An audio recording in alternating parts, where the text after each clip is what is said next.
Okay, so today we will be showing how to construct a 1920s style tube amplifier, including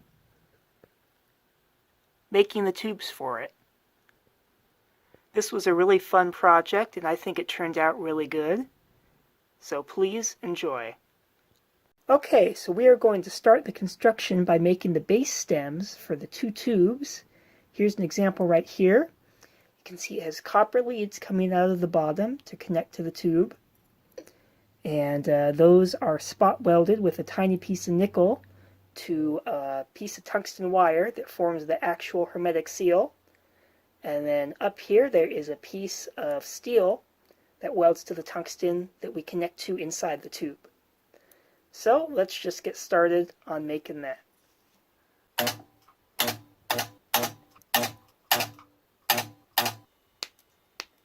Okay, so we have our copper wires here, and we have our strip of nickel, and what we do is we just put this on the end like that. Then we take our cutters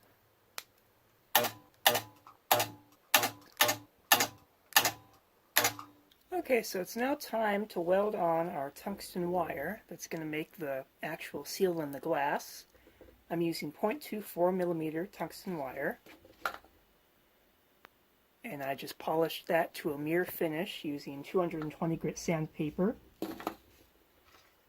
And we're just going to weld like a centimeter or so to each one of these and cut it off.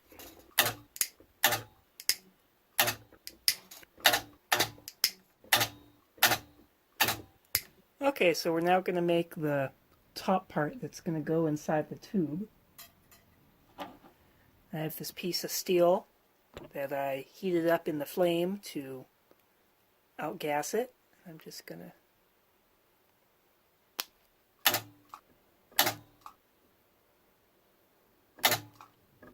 Okay, so we got these made. Now we're going to weld them on.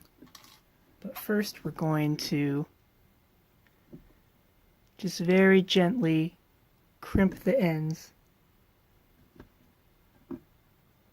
Just a little bit to put a little flat spot on there to make it easier to weld.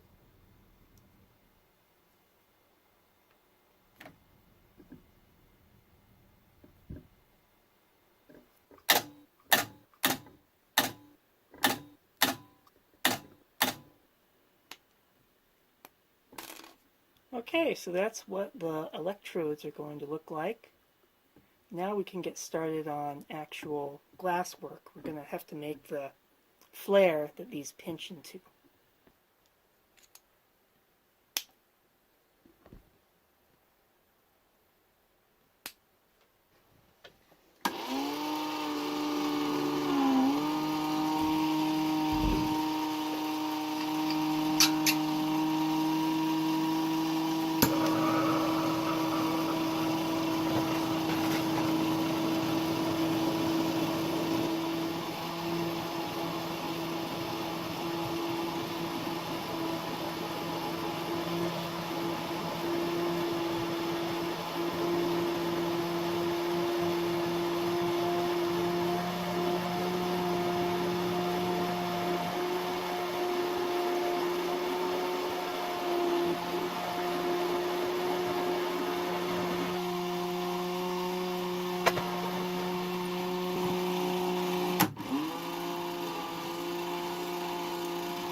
So we have our two flares,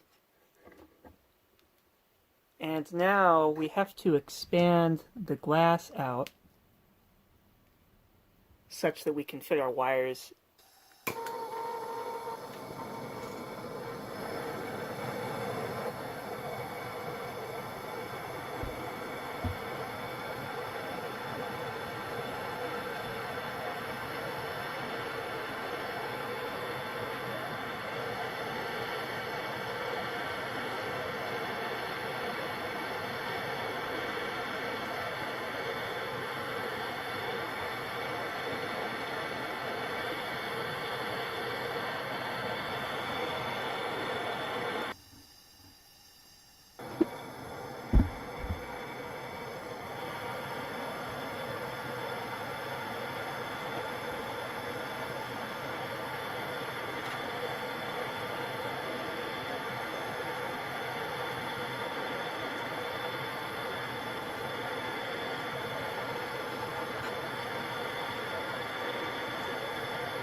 Now, before we can seal these wires in the pinches we just made, we have to make a oxide coating on the surface of the tungsten in order to create a hermetic seal in the glass. And to do that, we're just going to heat these in the torch on low heat, and then we're going to clean it off with a little bit of a flux remover, and then we're going to heat it up one more time just to drive off any remaining solvent. And I've had pretty good luck with that, giving me the correct seal color.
Okay, that's what it's going to look like. Now we just have to seal it in the glass.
Okay, I'll wait for that to cool and I'll take a look at the seal color.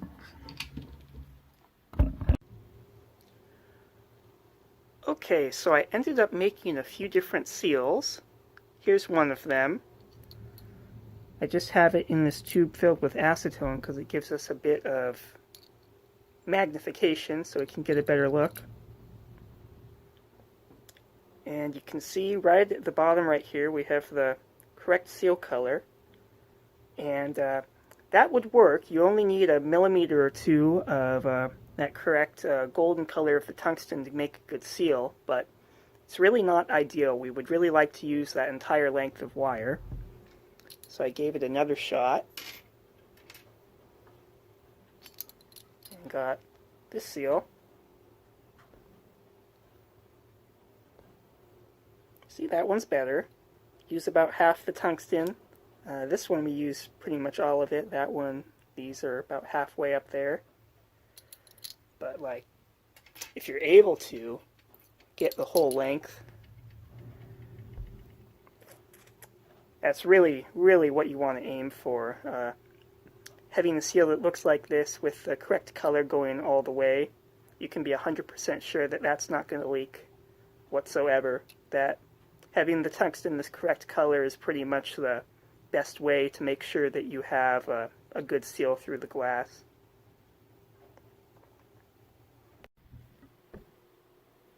Okay, so we're going to start constructing the tube elements now.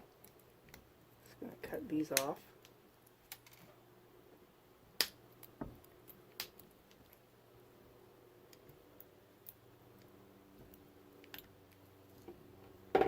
So this one on the end is going to be the plate, and I'm going to cut that short.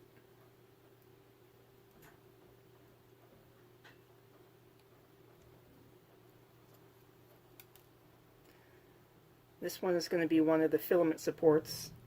This one's going to be the grid.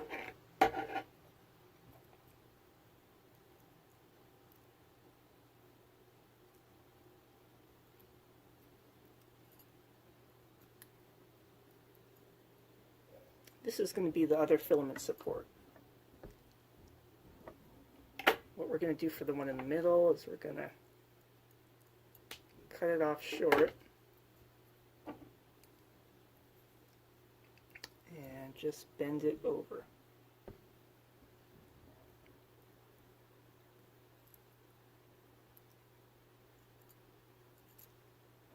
And that's what the wire arrangement's going to look like.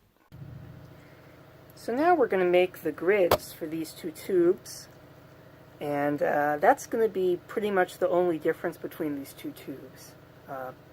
This one's going to be a voltage amplifier, and for that we're going to space the grid closer together. That will give us a higher voltage gain, but less current will be able to flow through the tube because the grid itself, it restricts the flow of electrons. So if you have it closer together, less electrons will be able to get through. This one's going to be the power amplifier, and we just want a whole bunch of current to be able to flow through this. So we're going to space the grid wider apart for that. And for that, I'm just going to take this copper wire, and I'm just going to wind it around this form right here, and maybe do about like 10 or 11 turns or so.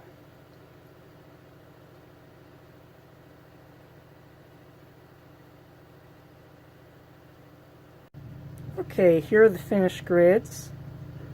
I went ahead and I crimped some nickel on the end there. And these are just going to weld on right there.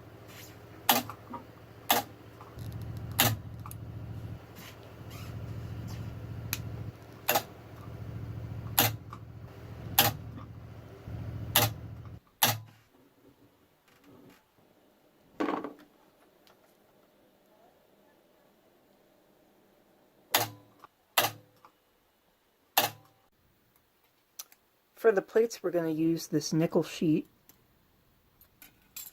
And what we're going to do to connect it at the bottom here, we're going to cut off strip on each side right here and just leave a little tab in the middle that we're going to bend around that connection right there so it will all be one piece.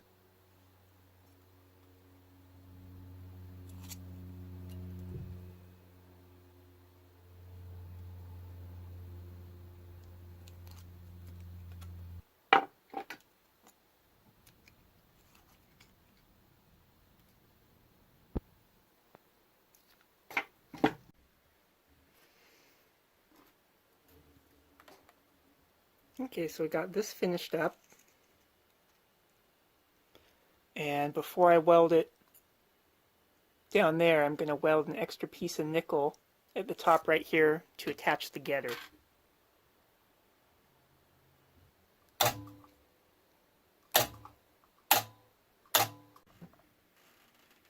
This is going to be the support for the upper connection to the filament.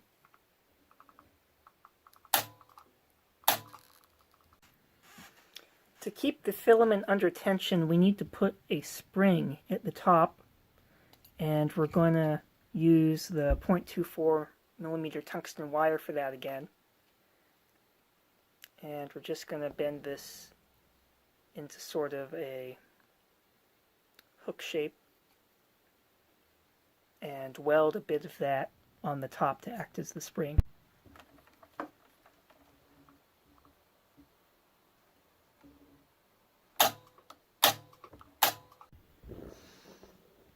Okay, so this is almost done.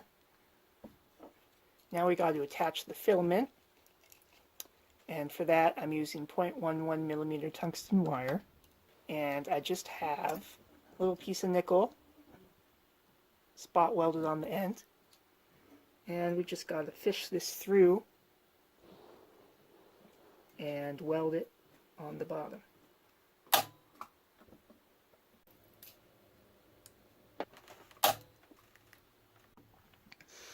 Okay, so now we're going to make the getter. I'm going to use 20 gauge titanium wire,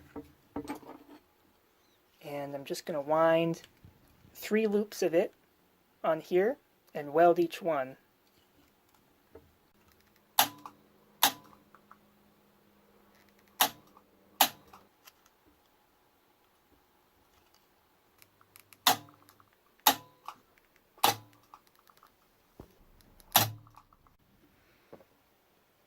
Okay, this one is done. Now we're going to make an envelope for it.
Got to make the evacuation stem now.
Now we're going to attach the evacuation stem.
Okay, so we got to cut this to length now. This has got to go in there like that. We have about ½ inch of extra glass at the bottom we have to get rid of. So what we're going to do is we're going to score this around, and then we're going to heat up a piece of glass very hot and just press it right there where the crack is, and hopefully the crack will propagate around and it will make us a relatively clean break.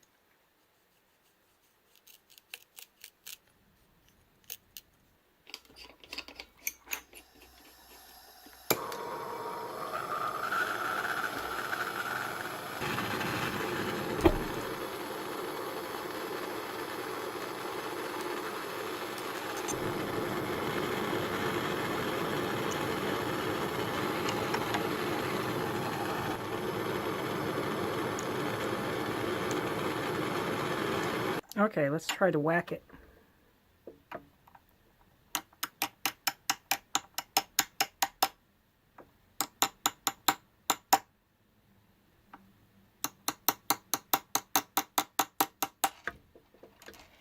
Okay. Not quite even, but we can just nip that off with some pliers and that will be fine. And while we're at it, I'm going to take this off.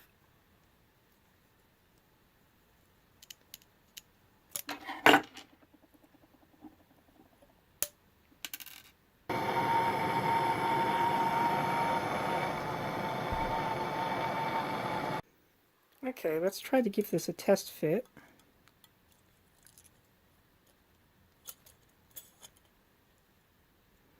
Okay, so it looks like we're hitting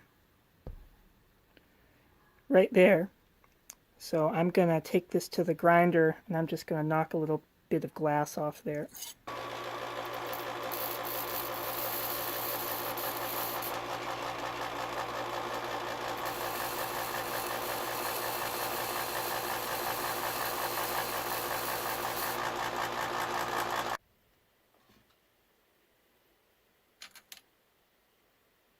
Okay, so this fits in there nicely. So now we're just going to wash it off in some acetone and then heat it a little bit with the torch just to drive off the acetone vapor, and then we should be ready to seal that in this.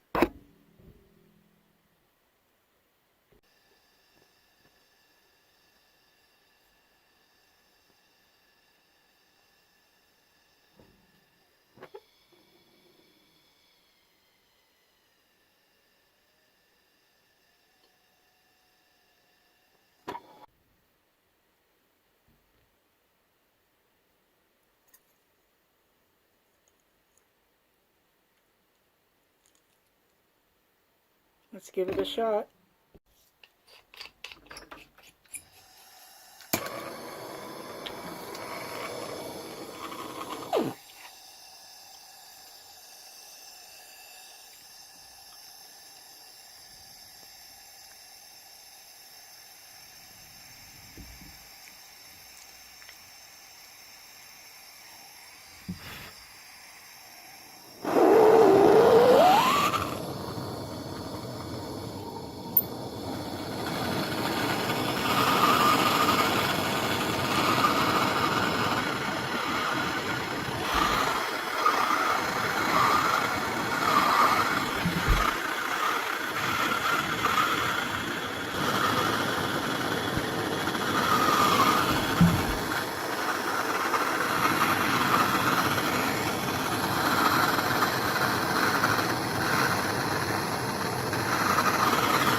Okay, so we've got the tube on the pump, and I'm going to check it for leaks using the high voltage supply.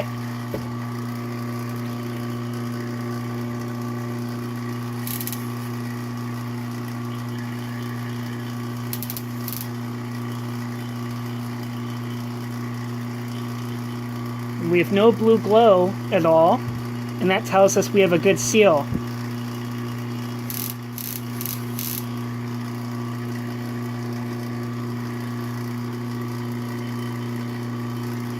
So now what we're going to do is we're just going to heat this up with the torch to try to outgas it. And once we've done that for a while, we're going to hook the bombarder up to this to drive the plate to red heat to try to outgas that as well.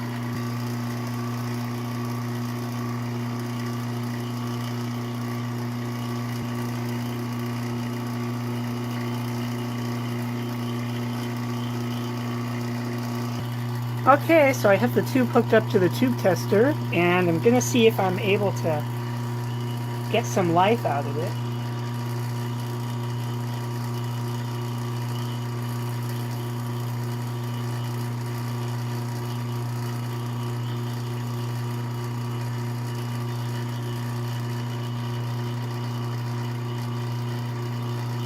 Yeah, looks like we're getting some transconductance out of it.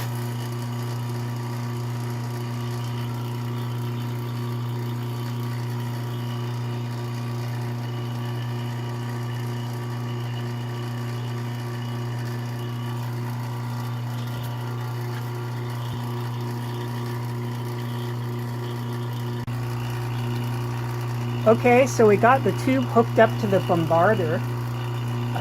That's this right here. This can supply 500 volts at up to 200 milliamps, but we'll probably only get about 25 through this tube, but that's still like about 12 watts or so. So we'll still get this plate red hot, and that will hopefully drive out any gas trapped in it.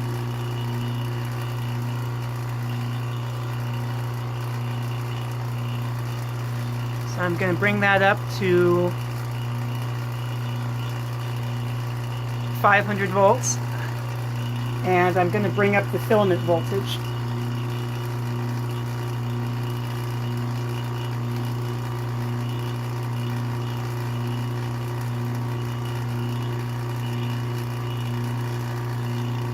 Right now we're only getting about 10 milliamps through there.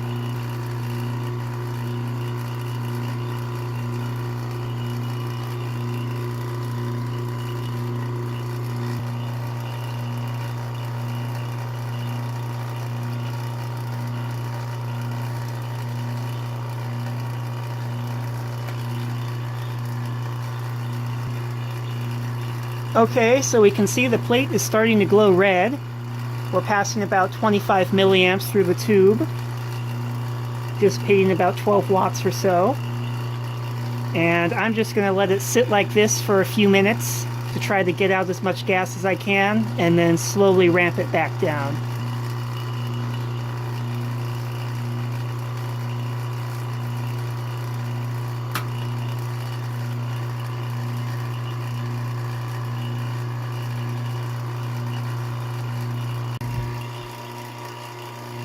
Okay, so I got it hooked up to the tube tester again.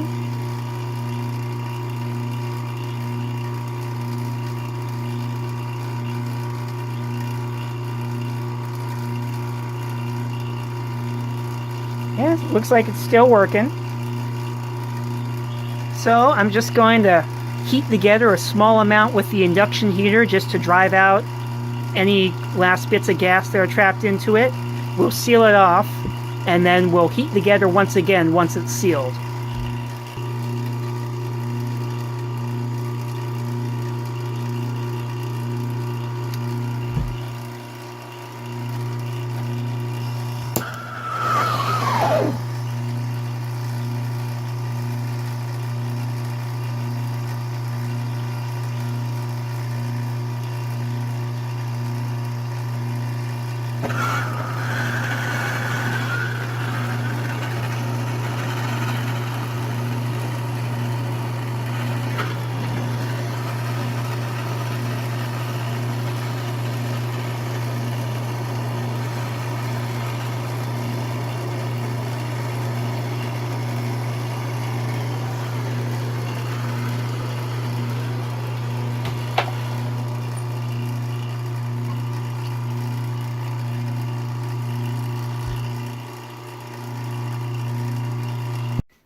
Okay, let's test it.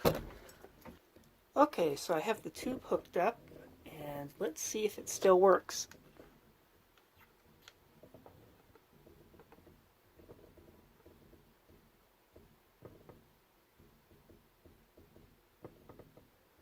Okay, that looks like it's working.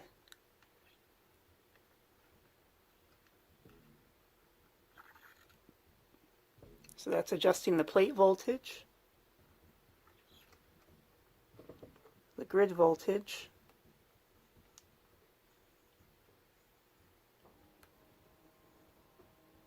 and this is adjusting the drive.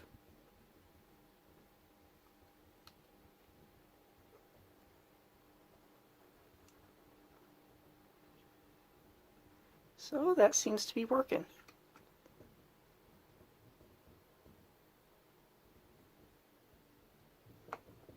Okay, let's finish the next one.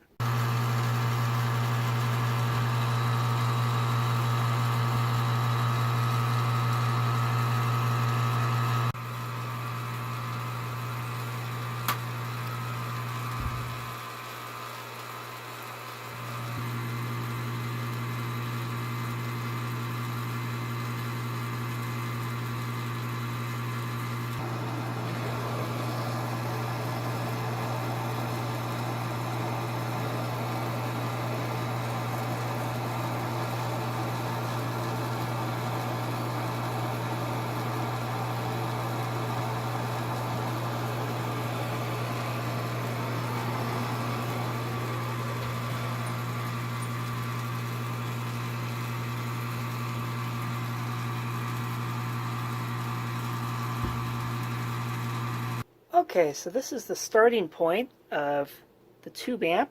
So I'm going to build it on this piece of wood. I have this old tin-plated copper wire that I'm going to use for the connections, and just going to use these brass nails for the posts into the wood. And all the components we need, we're just going to attach them to nails that are hammered in here. So I think I'm just going to start by putting the strips down for the ground and the high voltage. By pulling the wire like this, we can get it completely straight without any kinks in it.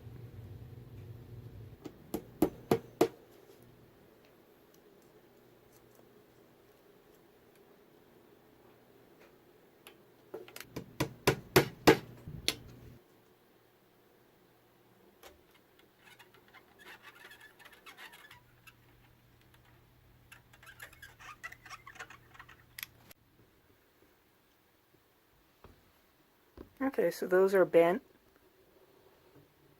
and I'm just going to use that to get the pattern for the nails, and we're going to put these tubes on last, because there's other stuff we gotta nail on here, and I don't want to subject these to that vibration too much.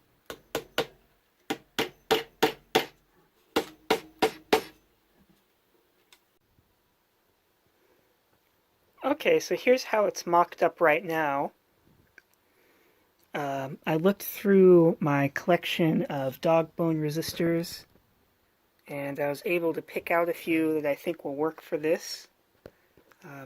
For the first stage, I'm going to use a 1.5 meg for the input resistor to the first grid to ground, and then I think I'm going to try to do a 130K plate resistor for the first tube.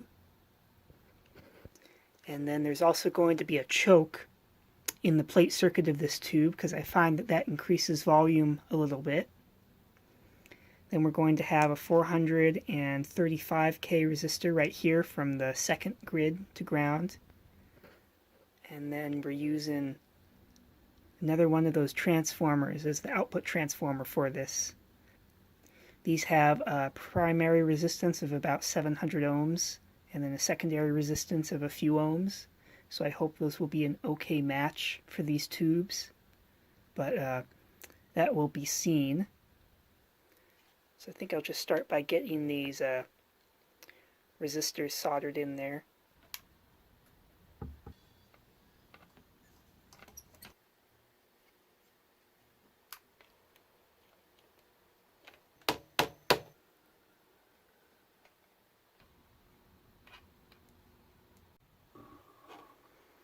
Okay, here it is so far.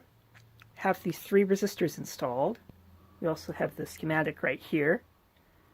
Here are those 3 resistors. And change the wiring a little bit. Previously I was going to wire these tubes in parallel, but I think it's going to be a better idea to wire them in series because it will decrease the current required, and we'll also be able to get away with just having one variable resistor for their filament adjustment. I was able to find this old filament rheostat that will work pretty good. And as far as these transformers go, I'm going to use these doorbell transformers. This one right here is just going to act like a choke to give us a little bit more audio volume on the first stage. And I'm going to use the second one as the audio output transformer. And I can't bring myself to cut off the prongs right here, so we're just going to mount them on a few pieces of wood. Something like that.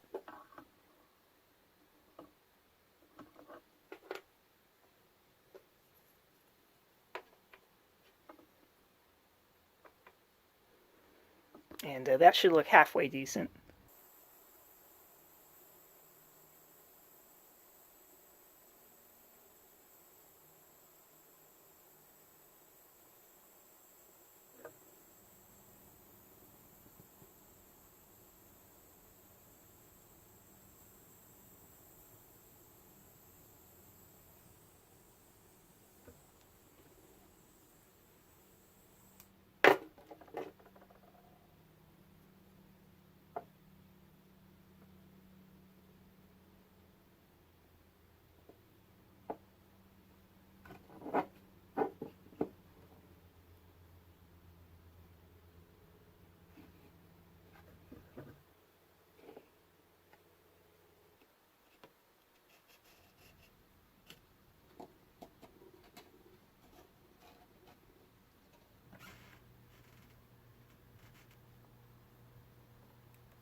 Okay, here's how it looks so far. Unfortunately, the tube that was going to be in this position got a pretty hard whack, and it ended up breaking the filament, so I had to put in a different tube that I already had. So that's a bit unfortunate. But now we're at the point where we have to get these leads soldered to these nails, and at first I was just going to bend them around and solder them, but that's actually going to be a pretty tough thing to try to do and undo if I need to swap tubes in and out. So I have these little pieces of brass shim, and I'm going to cut a slot into them, have a tiny hole in the middle, and basically just slip them in the middle of each one of these nails, and that will give me sort of a platform to solder to without having to bend the leads. And if I have to unsolder them, I can quickly just heat this up and pull it back up again.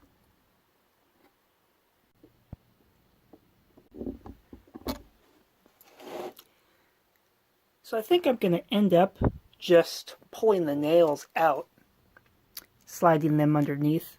That might end up being just as much trouble as cutting a slot in these. Okay, so this is how those turned out. I think they look pretty good. So the last thing to do is get this control mounted. This is going to be the filament rheostat. And then after that, we can get the tube soldered in and start to test this thing. I thought you guys might want a quick look inside this very, very old rheostat. So I took the cover off, and it actually has gearing in it. So here's the resistance wire right here, and then there's a little gear reduction to give you a fine control over that. Very, very complicated, kind of over-engineered, but pretty cool looking. So as you can see, this control is missing a lead, so we got to attach something to that. I think I'm gonna cut off another small piece of brass for that. Okay, so we've got a brass strip right here, and we've drilled 5 holes through it, such that when we solder this, the solder is going to have support from both sides of the metal.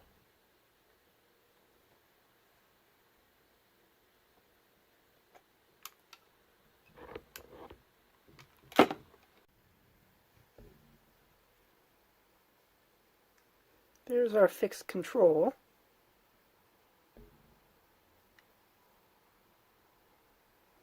Trying to figure out how to mount it. Either could take a piece of metal, bend it from here, bend it down at an angle, mount it like that, or I could do it with a piece of wood. Something like that.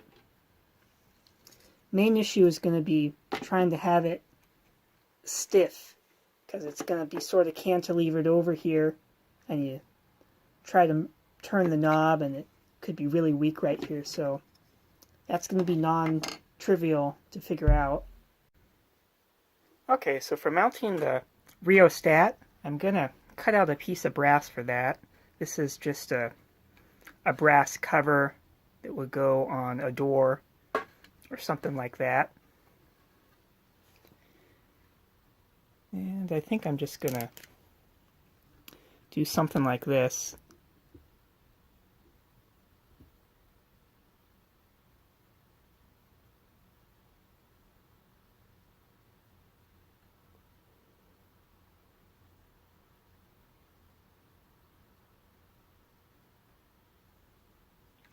Going to do a rough shape like this, and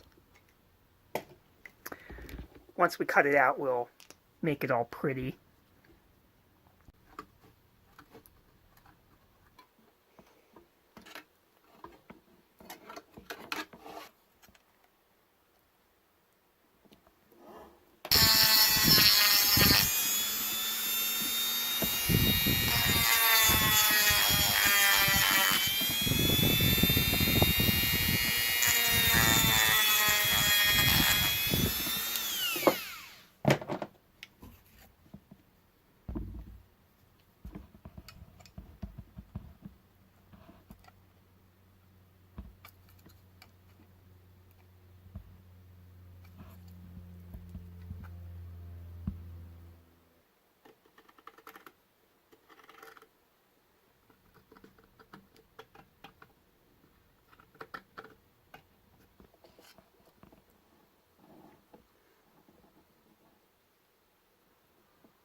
Okay, so I got a piece of paper, got a hollow brass tube that is sharpened at the end.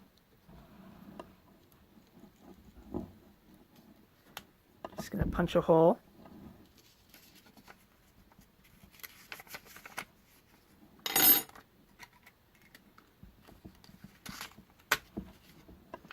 And I'm just going to bend the paper around the pot.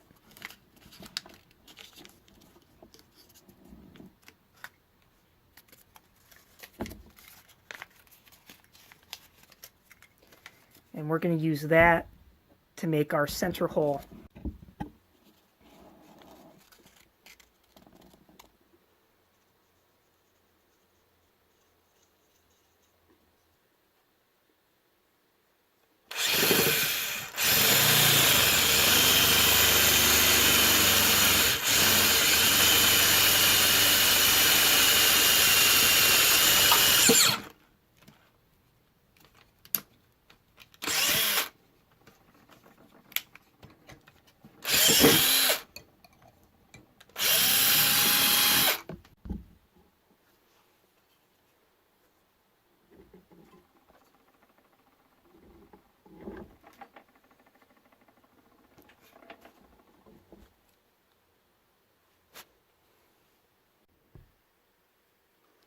Okay, so for screws, I got these. These are not ideal for wood because they have a fine pitch thread. So probably to get enough grip, we might have to put a little super glue on these when we screw these in. But that should be fine. No one will know about that. So I'm just going to drill 2 pilot holes here and then drill them out larger for the screws.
Okay, so we got one last thing we got to do.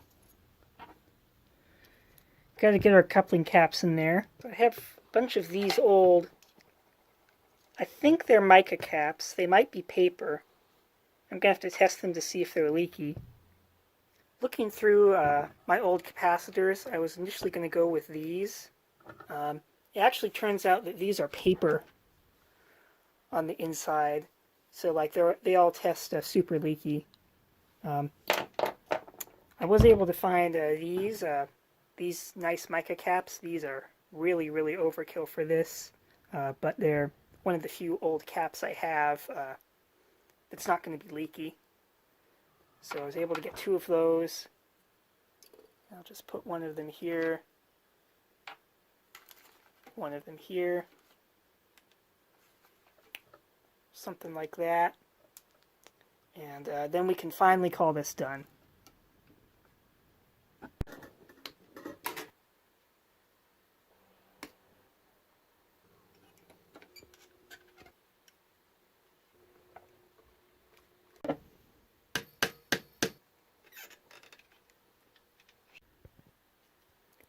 Okay, we have got the tube amp hooked up.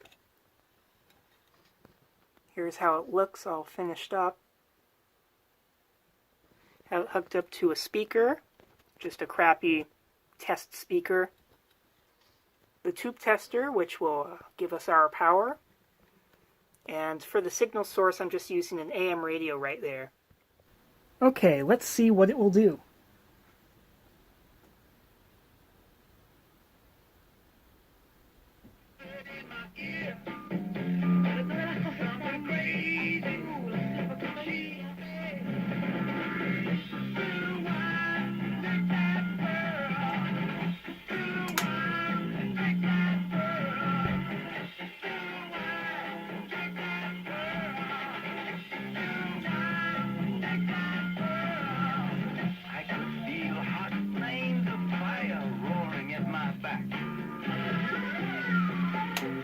Disappeared, but soon she returned.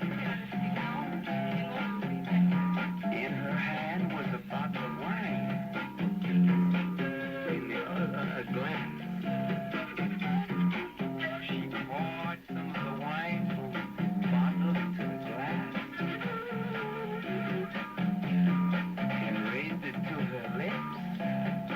And just before she drank it, she said, "Take a wine, take that girl. Still wine, take that girl. Still wine, take that girl. Still wine, take that girl. Take that girl. Yeah, it's all yours. You gotta do it. Feel that wine. Feel that wine. Let me feel. Let me feel.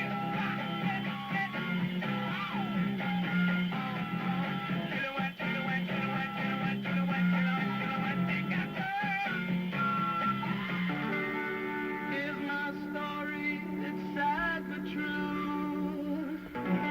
It's about a girl. So as you can see, it's not exactly hi-fi. I think that's due to the mains transformers I'm using right here.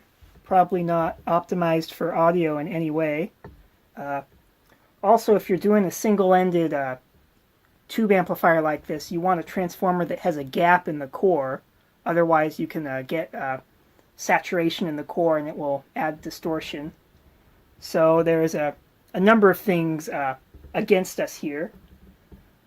But, you know, it sort of works, and that's good enough for me.